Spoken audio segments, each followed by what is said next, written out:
kembali Bapak Ibu Saudari-saudara umat beriman terkasih dalam Tuhan kita Yesus Kristus. Kita berjumpa pada hari Rabu tanggal 4 Agustus 2021 bersama saya Romo Agus CSSR. Hari ini kita merayakan atau gereja merayakan seorang kudus, Santo Yohanes Maria Vianney, atau seringkali dikenal sebagai pastor dari Ars di Perancis. Yohanes Maria Vianney adalah pelindung para imam, khususnya para pastor paroki. Hari ini saudari-saudara, saya mengajak kita merenungkan Injil Matius bab 15 ayat 21 sampai 28. Mari kita mendengarkan firman Tuhan. Dalam nama Bapa dan Putra dan Roh Kudus. Amin.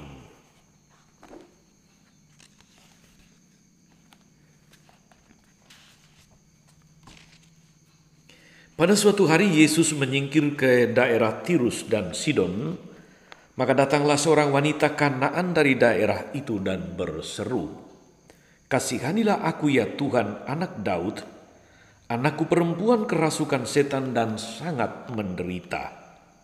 Tetapi Yesus sama sekali tidak menjawab. Lalu para murid Yesus datang dan meminta kepadanya, "Suruhlah wanita itu pergi, sebab ia mengikuti kita sambil berteriak-teriak." Jawab Yesus, "Aku diutus hanya kepada domba-domba umat Israel yang hilang." Tetapi wanita itu mendekat dan menyembah dia sambil berkata, "Tuhan, tolonglah aku." Yesus menjawab, "Tidak patut mengambil roti yang telah disediakan bagi anak-anak dan melemparkannya kepada anjing." Kata wanita itu lagi, "Benar Tuhan, tetapi anjing-anjing pun makan remah-remah yang jatuh dari meja tuannya."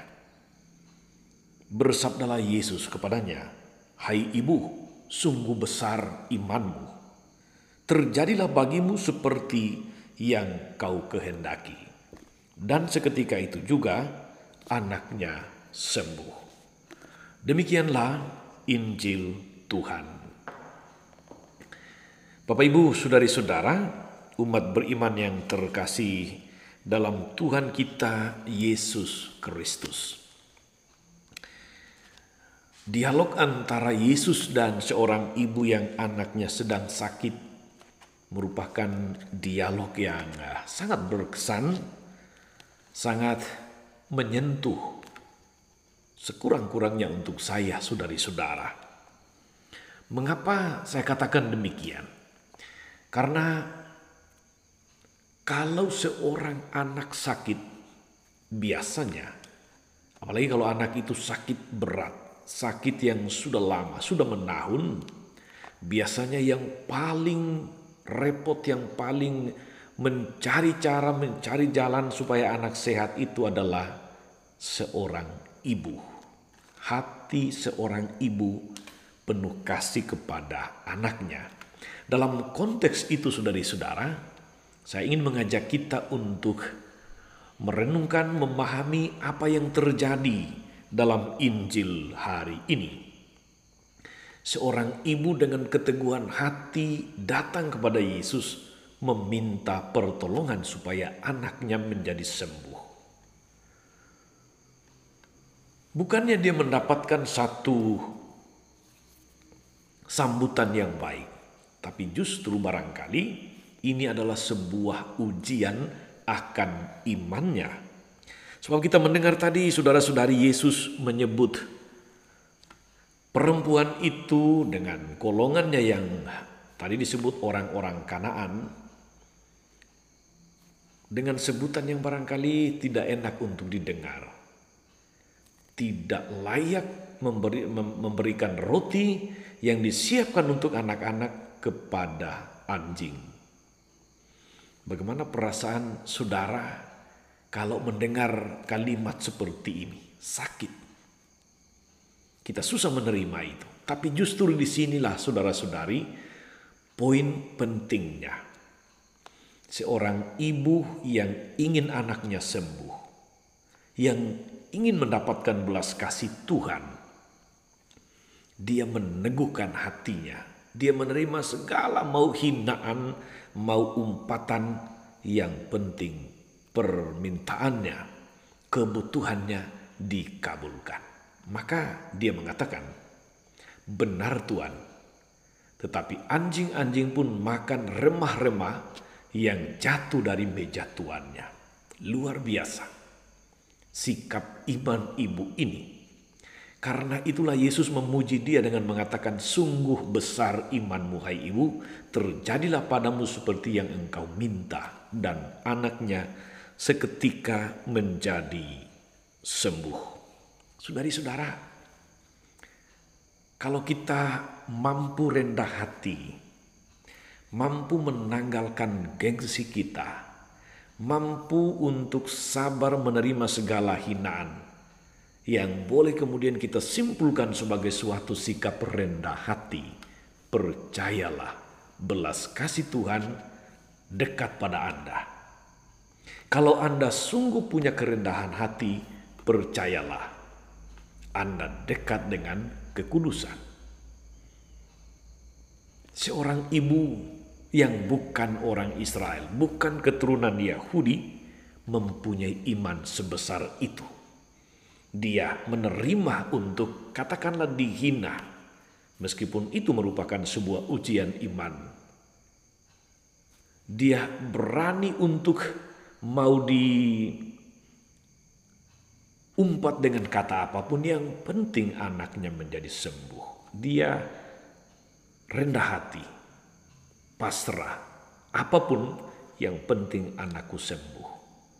Di balik kepasrahan itu ada kepercayaan bahwa Yesus mampu melakukan sesuatu. Bahwa Yesus mampu mengabulkan apa yang dia minta. Bahwa pada Yesus harapannya akan terkabulkan. Dan itu terjadi hanya kalau punya iman besar, kita mampu tetap berharap kepada Yesus. Saudari-saudara umat beriman terkasih dalam Tuhan, hari ini kita merayakan orang kudus yang luar biasa, Santo Yohanes Maria Vianney. Kebanyakan orang kudus saudari-saudara adalah orang-orang yang intelek, orang-orang atau tokoh-tokoh terpelajar yang punya gelar-gelar biasanya brilian, luar biasa. Tapi orang kudus yang kita rayakan hari ini, Yohanes Maria Vianney, tidak masuk dalam kategori itu. Ketika umur 19 tahun dia masuk seminari. Bahkan dia adalah seorang anak yang secara intelektual itu dianggap di bawah garis normal. Katakanlah kemampuan intelektualnya sangat rendah. Karena itu studinya kemudian berlarut-larut, tersendat-sendat. Dalam tanda kutip, dia bisa dibilang sebagai seminaris yang bodoh. Tapi dia orang baik. Bahkan saudari-saudara, ketika dia sudah ditahbiskan menjadi imam, uskup belum memberi dia izin untuk menerimakan sakramen tobat, untuk mendengarkan pengakuan dosa. Karena dianggap bodoh tadi. Kemudian uskup menugaskan dia ke sebuah daerah yang terpencil di Perancis yang bernama Ars. Karena uskup punya pikiran seperti ini, bahwa di desa yang terpencil itu Yohanes Maria Vianney tidak akan membuat kesalahan. Tapi kemudian saudara-saudari kita tahu, desa Ars yang tadinya tidak begitu dikenal, kemudian didatangi oleh banyak orang. Karena di sana ada seorang kudus yang bernama Yohanes Maria Vianney, pastor yang bodoh itu.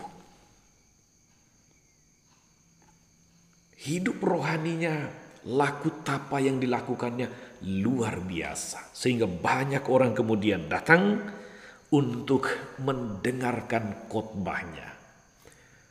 Datang untuk menerima rahmat Tuhan lewat pengakuan dosa, sakramen tobat, sakramen rekonsiliasi. Ia terkenal di seluruh Perancis. Ars yang tadinya adalah sebuah desa kecil kemudian menjadi tempat yang ramai.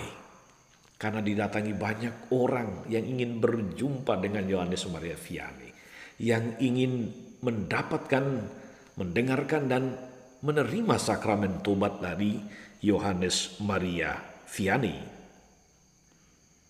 Sungguh saudara-saudari, kesaksian hidup kekudusan Yohanes Vianney, pastor yang bodoh tadi, penuh dengan kasih karunia Tuhan. Banyak orang sakit disembuhkan, banyak orang yang tadinya jauh dari Tuhan kemudian kembali dirangkul kepada Tuhan. Banyak orang yang tadi sudah tidak peduli akan hidup imannya, kemudian berkobar-kobar kembali karena mendengarkan Yohanes Maria Vianney. Dikatakan dalam biografinya saudara-saudari, bahkan dalam sehari Yohanes Maria Vianney 18 jam di ruang pengakuan untuk mendengarkan sakramen tobat, untuk menyambut orang yang mau merasakan belas kasih Tuhan melalui pengakuan dosa. Hidupnya luar biasa. Waktu istirahatnya itu paling banyak 2 jam sehari. Makannya seringkali cuma kentang. Bukan makanan yang enak-enak, makanan yang mewah. Sungguh orang kudus ini yang tadi dianggap sebagai pastor yang bodoh, yang lamban, bahkan sempat tidak diberi otoritas untuk menerimakan sakramen tobat. Kemudian dia yang bodoh ini dipakai oleh Tuhan secara luar biasa. Sangat menarik kesaksian hidup dari orang kudus ini, Yohanes Maria Vianney. Dia mampu mempertobatkan banyak orang. Dia tidak melihat segala kelemahan yang ada pada dirinya itu sebagai alasan untuk minder, alasan untuk tidak berbelas kasih, tidak berbuat baik. Tapi dia justru memanfaatkan segala sesuatu yang dianggap rendah, yang dinilai lamban, yang dianggap bodoh oleh manusia sebagai kesempatan untuk menguduskan dirinya sendiri. Dan melalui kekudusannya itu dia menguduskan banyak orang. Banyak orang sakit disembuhkan, banyak orang sakit rohani kembali pulih di hadapan Tuhan. Banyak orang yang tadi jauh dari Tuhan kembali lagi dekat kepada Tuhan. Saudari-saudara, baik ibu dalam Injil tadi maupun Yohanes Maria Vianney adalah pribadi-pribadi yang rendah hati. Pribadi-pribadi yang sungguh percaya akan Tuhan dan percaya akan belas kasihan Tuhan. Dan melalui iman dan kerendahan hati mereka, Tuhan melakukan karyanya yang luar biasa. Kita pun saudari-saudara adalah orang-orang yang tidak ada sesuatu yang patut kita banggakan di hadapan Tuhan. Tak ada sesuatu yang pantas kita sombongkan di hadapan Tuhan. Dalam segala kelemahan manusiawi kita memberi diri, mempersembahkan segala sesuatu kelemahan kekurangan kita untuk melayani Tuhan, melayani sesama, menjadi saluran berkat dan rahmat Tuhan untuk banyak orang. Kita perlu belajar rendah hati. Sebab kalau kita rendah hati, kita dekat dengan kekudusan. Kalau kita rendah hati, Tuhan berkarya luar biasa melalui diri kita. Semangat beraktivitas. Tuhan Yesus memberkati. Maria Bunda selalu menolong. Santo Yohanes Maria Vianney setia mendoakan kita semua. Amin.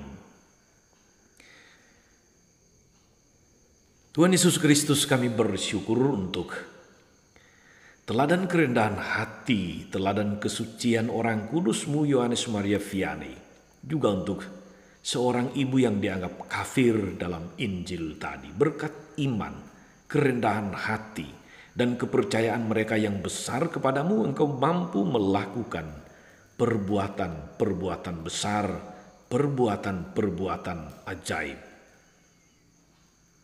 Ya Tuhan, gunakanlah seluruh hidup kami untuk menjadi saluran berkat dan rahmat-Mu kepada semakin banyak orang.